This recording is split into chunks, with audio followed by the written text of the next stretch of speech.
Inaalam pa rin kung paanong napunta sa loob na isang sirang kotse sa Santo Tomas, Pampanga ang dalawang batang magkapatid na natagpuang patay kahapon. Balita hatid ni Jasmine Gabriel Galban ng GMA Regional TV.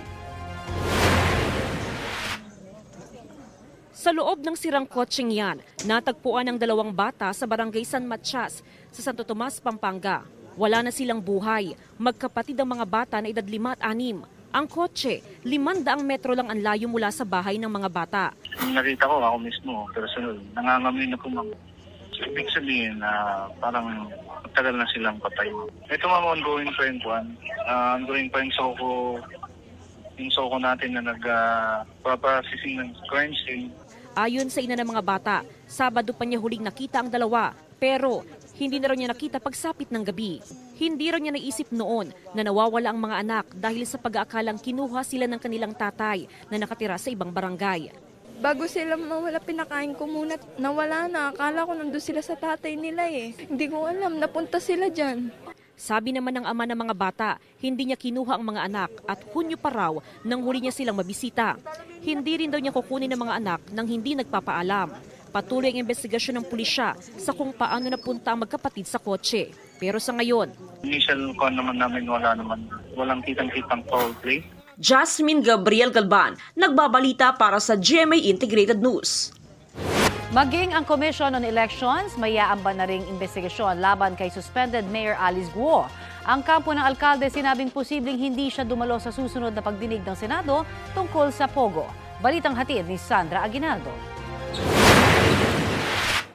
Nakausap ng kanya abogado si Alice Guo. Pero sabi ni Attorney Stephen David, malamang hindi ito makakadalo sa pagdinig ng Senado sa Miyerkules. Kaugnay sa Pogo, may trauma o mano ang alkalde mula sa ilang nagdaang pagdinig. Nung kausap ko siya, sabi niya, mukhang hindi niya kaya dahil sa mga trauma na nararanasan niya.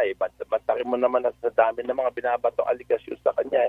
Tapos initigawan pa siya doon. Yung stress level niya masyado na matakas. Nauna nang sinabi ni na Senador Risa Ontiveros at Sherwin Gatchalian na kung hindi mag-a-attend si Guo, maaari itong i-contempt at ipaaresto ng Senado. Ayon kay David, may mga gamot nga daw na iniinom si Guo. Yun nga lang wala raw itong makuhang medical certificate. Marami siyang doktor na kinukonsultahan pero ang sad to say, itong mga doktor ay ma-involved. Kasi pag nag-issue sila, papatawag sila ng Senate para magpaliwanag. Most likely, hindi makakadalo. Nasaan na nga ba si Guo? Sa ulat ng Office of the Senate Sergeant-at-Arms na itinalagang mag-serve ng sapina kay Guo, nalaman daw nila mula sa tauhan ng farm nito sa Tarlac na ilang linggo nang hindi nagpupunta doon ang mayora. Sa ulat na may petsang July 4, sinabing hindi na iserve ang sapina sa mayor, mga kapatid at magulang nito sa farm. Pero nag-iwan daw sila ng kopya sakaling bumisita doon si Guo. Pumunta rin daw ang mga tauhan ng Sergeant-at-Arms sa munisipyo ng Banban para kausapin ang personal assistant ni Guo pero tumanggi raw ito na tanggapin ang sapina. Nag-iwan na rin daw sila ng kopya ng sapina roon. Tinanggap naman daw ng abogado ni Guo ang sapina pero nilinaw na tanging si Guo lang ang kliyente nila. Sabi ni Attorney David, hihintayin nila ang mga kasong isasampa sa korte laban kay Guo. Reaksyon ni Senadora Risa Ontiveros, dapat iniisip muna ng alkalde ang kahinatnan ng umunoy pagsisinungaling at panluloko nito sa Senado. Hindi lang naman daw si Guo ang traumatized, kundi ang mga human trafficking victims, mga dayuhan at Pilipinong pilit daw na pinagtrabaho sa Pogo Scam Compound. Pati raw sambayan ng Pilipino ay traumatized na may Chinese national daw na naging mayor ng Pilipinas. Sabi pa ni Ontiveros, importanteng usapin ang mental health pero hindi raw ito pwedeng gamitin ni Guo para makatakas sa pananagutan lalo't public servant ito. Hinimok niya itong dumalo sa pagdinig dahil ang pagsasabi raw ng totoo ang magbibigay sa kanya ng peace of mind. Inutusan naman ni COMELEC Chairman George Erwin Garcia ang COMELEC Legal Department na bumuo ng fact-finding committee para imbestigahan kung naging tapat si Mayor Guo nung mag-file ito ng Certificate of Candidacy para sa 2022 elections. Makikipag-ugnayan din daw ang Legal Department sa NBI, Office of the Solicitor General at Senate Committee. Maaari din daw suriin ang mga dokumentong naglalaman ng fingerprints ni Guo para sa posibleng pagsasampa ng kaso. Sandra Aguinaldo, nagbabalita para sa GMA Integrated News.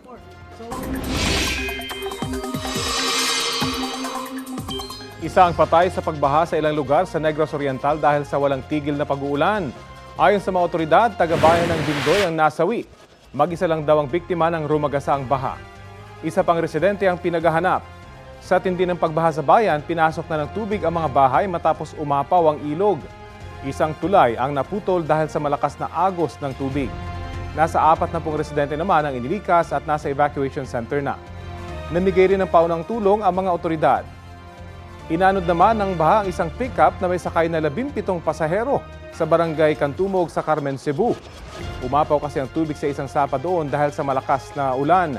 Ayon sa ulat ng Super Radio Cebu, 10 ang nailigtas at isa ang natagpuang patay. Patuloy ang search and rescue operations sa 6 na iba pa. Isa pong ipo-ipo o water spout ang namataan sa baybaying dagat ng Mindoro at Batangas.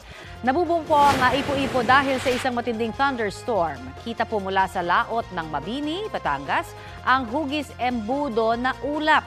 Tumagal na mahigit 30 minuto ang ipo-ipo.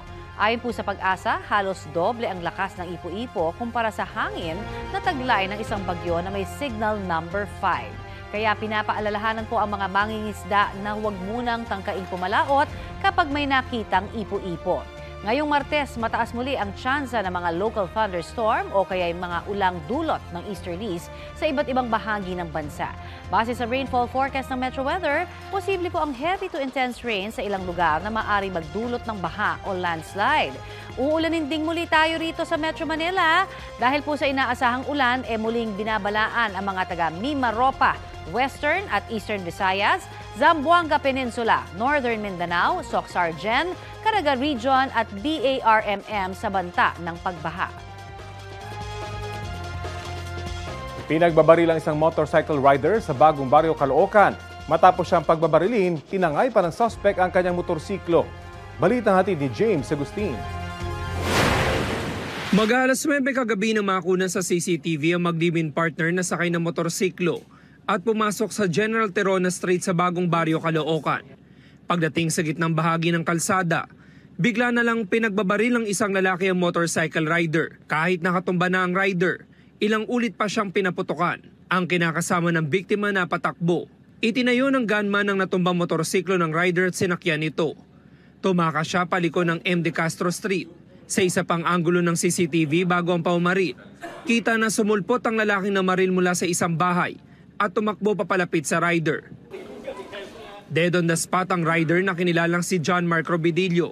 Walang yan, nagtitinda lang kami, ginanon nila yung asawa ko. Walang kamuang-muang. Kwento ng kinakasama, magde-deliver sila ni John Mark ng Mango Graham sa lugar matapos may umorder nito online. Nung nag-order po, pangalan lang, boss. Tapos nag-deliver kami, hindi ko alam na may pumutok na baril. Gumanon sa tenga ko. Tapos kala ko paputok lang. Tapos nakita ko yung asawa ko nakahiga na. Kitang-kita at namukhaan pa raw niya ang gunman. Nakaalitan daw ng biktima ang lalaki sa isang lamay noong Miyerkules, kaya inireklamo nila sa barangay. Yung nakaaway niya sa sugal. Binugbog niya yung asawa ko. Talo siya, kinuha niya yung pera ng asawa ko. Kilala lahat ng tao dun kung sino siya. Naglalakad lang siya, hindi namin napansin na nandun siya. Iniimbestigahan na ng Caloocan Police ang insidente. James Agustin, nagbabalita para sa GMA Integrated News. Abisala ngayong Tuesday, mga mare at pare. Nagsimula na ang taping ni Solenn Heussaff sa kanyang comeback as Cassiopeia sa Encantadia Chronicles Sangre. Kinumpirma yan ni Direk Mark Reyes sa isang Instagram post. Spotted na sa set si Solenn para sa kanyang pagganap bilang si Mata ng Encantadia. Excited na nga raw si Solenn sa tapatan nila ng friend na si Rian Ramos. Nagaganap naman bilang evil twin niya na si Metena. Mga mare, bukod kay Cassiopeia, back in action na rin sa taping ang Sangres na sina Sania Lopez, Kylie Padilla, Glyza De Castro at Gabby Garcia.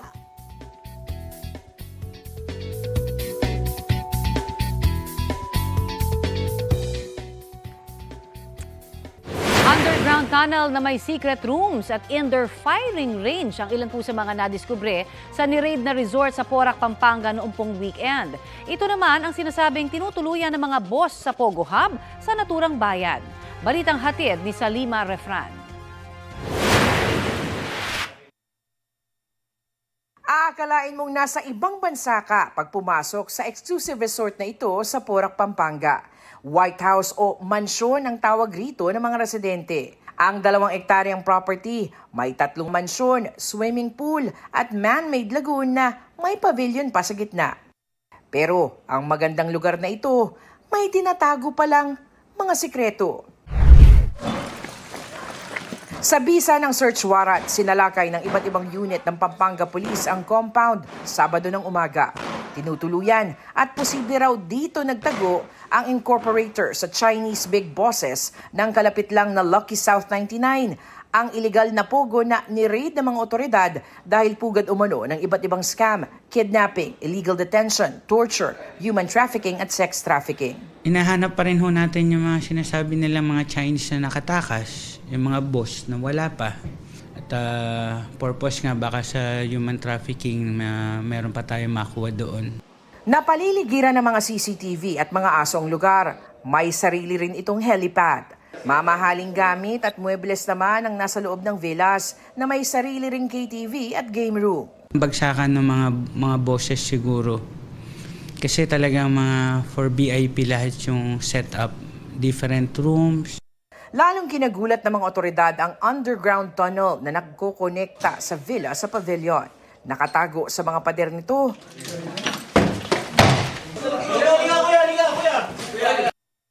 ang mga lihim na kwarto. Parang ganito rin yung nakita natin na tunnel dun sa ilalim ng mga villa sa Pogo, dun sa Bambantarlac. Ang pagkakaiba lang nito, meron itong mga secret room.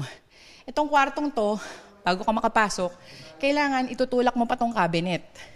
At dito sa loob, medyo kompleto na yung gamit, kulang na lang kama. May cabinet, may aircon, at kung gugustuhin mo, pwede ka ritong magtago. Ang di na maliit na garahe naman, daanan na pala papunta sa isang indoor firing range. Wala itong permit ayon sa Philippine National Police. Ang mga slugs at casing sa nasa lugar, kinokolekta ng Presidential Anti-Organized Crime Commission o PAOC at SOCO para isailalim sa ballistics exam. Meron naman tayo kasi mga cold cases na iniimbestigahan sa ngayon at dun sa mga body ng mga namatay, nakakuha tayo ng mga slugs and then we will compare these slugs, yung mga nakuha natin dito, kung yung baril na ginamit dito ay yun din ang baril na ginamit dun sa mga namatay. 2 Pinoy incorporators at 6 na caretakers ang nasa kustodiya na ng mga otoridad para sa investigasyon. Hindi naman inabutan sa lugar ang subject ng search warrant na si Catherine Cassandra Leong na authorized representative ng Lucky South 99 sa PAGCOR. Based po sa investigation po namin na dito po siya nag-stay. So isa po yun sa nagkandak po tayo ng search warrant. Siya po ay isa sa mga incorporators and also stockholders po ng Whirlwind Corporation. Halos isa lang po yung mga incorporators natin and then stockholders sa Lucky South 99. Kasama si Ong sa Immigration Lookout Bulletin Order na inilabas ng Department of Justice na kinabibilangan ni suspended Bamban Mayor Alice Guo at kanyang kapatid dahil sa posibleng pagkakasangkot sa human trafficking activities. Nagkasundo naman ang mga alkalde sa probinsya na ipagbawal na ang mga pogo sa Pampanga. Ang instruction ko sa provincial director is to have a search muna or visit. Pag hindi nila pinayagan na mag-visit yung local chief executive or mayors, ay apply namin ng search warrant siguro. Yun ang gagawin namin. Salima Refran, nagbabalita para sa GMA Integrated News. Ire-rekomenda raw ni Finance Secretary Ralph Recto kay Pangulong Bongbong Marcos na ipahinto na ang mga pogo sa bansa. Ayon kay Recto, hindi naman siya tutol sa mismong pagpapatakbo ng pogo. Pero marami ng mga isyong may mga kaugnayan rito. Malaki rin daw ang impluwensya sa kanyang desisyon ang sinalakay na pogo sa Bamban at Porac na iniuugnay sa mga ilegal na aktibidad gaya po ng human trafficking. Wala pang pahayag ang Malacanang kaugnay niyan. Pero dati nang sinabi ng Pangulo na wala ng saysay na manatili pa sa bansa ang mga pogo kung talagang masama ang epekto ng mga ito sa lipunan. Kapuso, alamin ang maiinit na balita. Bisitahin at mag-subscribe sa GMA Integrated News sa YouTube. Sa mga kapuso abroad, samahan niyo kami sa GMA Pinoy TV at sa www.gmanews.tv.